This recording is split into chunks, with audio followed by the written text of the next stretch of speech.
In this video, I'm going to show you how you can chat incognito on Claude AI app using your smartphone. If this video helps, please like and subscribe.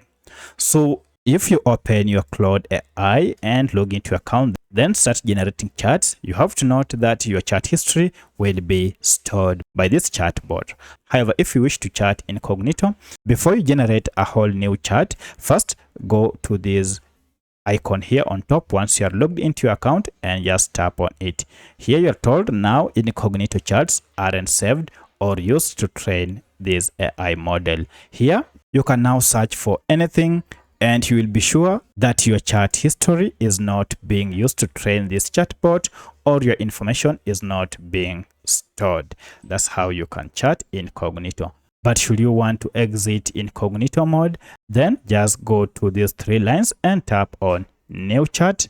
And here you'll have exited Claude AI incognito mode. So that's how you can chat incognito on Claude AI app using your smartphone. If you have any other question, kindly let me know in the comment section. Otherwise, thanks for watching and let's meet in the next video.